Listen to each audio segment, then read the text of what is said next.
श्री गणेशाय नमः। श्रावण मास महात्म्य अध्याय 8 बुध बृहस्पतिवार की व्रत कथा।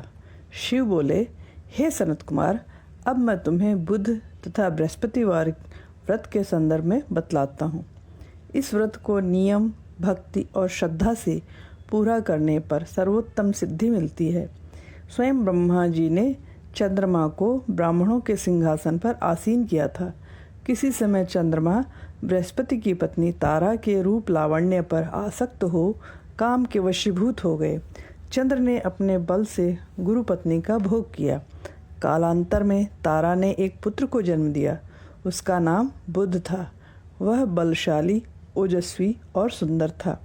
बृहस्पति ने जब अपनी भार्या को चंद्रमा के पास देखा तो उन्होंने उससे लौटाने को कहा, परंतु चंद्रमा ने तारा को वापस नहीं किया। इस पर बृहस्पति ने इंद्र सभा में जाकर सब कुछ इंद्रदेव को बतला दिया। इंद्र ने चंद्रमा से कहा, हे चंद्रदेव, तुम्हें गुरु पत्नी वापस कर देनी चाहिए, पर स्त्री से रमण करना महापाप है, अतः तुम गुरु पत्नी लौटा दो। इस पर चंद्रमा बोला, हे देवराज, आपकी आज्ञानुसार मैं गुरु पत्नी तो वापस कर दूंगा, परंतु अपना पुत्र कभी न दूंगा, क्योंकि यह मेरे संयोग से उत्पन्न हुआ है। देवताओं ने विचार किया कि यह पुत्र किसका है, यह तो गुरु पत्नी तारा ही बतला सकती है। अतः इंद्र ने तारा से पूछा, हे शुभांगी, यह तुम ही बता सकती हो कि यह पुत्र बृहस्पति देव का है अथवा चंद्रदेव का। तुम ठीक ठीक हमसे कहो। तब देवराज का अभिनंदन कर तारा ने कहा, हे देवराज, आप इस बच्चे को बृहस्पति अथवा चंद्रमा किसी को भी दे दें, क्योंकि यह चंद्रमा का औरज और बृहस्पति का क्षेत्रज पुत्र है। इस पर देवराज ने उस बालक अर्थात बुध को चंद्रमा को दे दिया। उन्होंने उन दोनों से कहा, हे चंद्र एवं बृहस्पति, तुम दोनों का यह पुत्र बुध पृथ्वी पर ग्रह बनेगा। इंद्रदेव ने बृहस्पति को वरदान देते हुए कहा कि पृथ्वी पर जो बुध और बृहस्पति का एक साथ पूजन करेगा वह समस्त रिद्धि सिद्धियां प्राप्त करेगा। उसे असीम धन की प्राप्ति होगी। यह जो मैंने कहा है वह एक संशय रहित तथ्य है।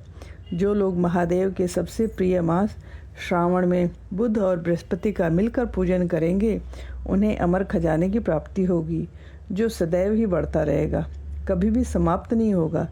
वह लंबी आयु वाला होगा। दोनों मूर्तियों के लिए नैवेद्य रूप में दही और भात देना चाहिए।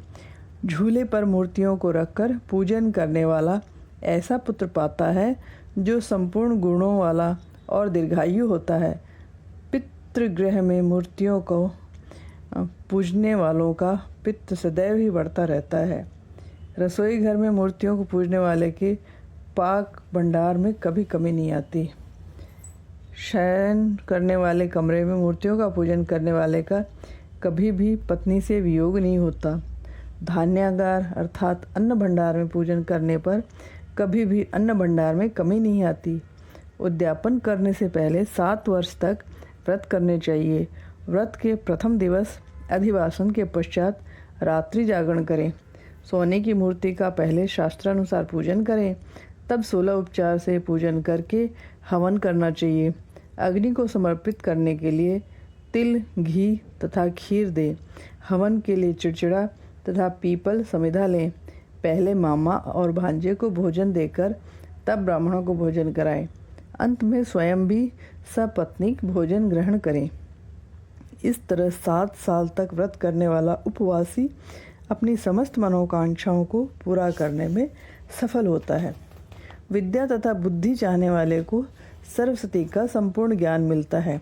उसे वेद तथा ग्रंथों की संपूर्ण जानकारी स्वतः ही हो जाती है। वह वेद शास्त्रों के रहस्यमय अर्थ भी जान जाता है। उसे बुध देव से ज्ञान और बृहस्पति से गुरुता मिलती है। शिव से सनत कुमार ने कहा, हे देवाधिदेव, आपने जो मामा भांजे को भोजन कराने के लिए कहा है उसकी क्या आवश्यकता है, वह मुझे बताएं, मैं सुनना चाहता हूँ। इस पर शिव ने एक कथा सुनाई। वह इस प्रकार है। पूर्व काल में एक मामा और भांजा साथ रहते थे। दोनों अति दीनहीन थे। एक दिन भोजन के लिए भ्रमण करते हुए वे दोनों एक अति सुंदर नगरी में पहुँचे।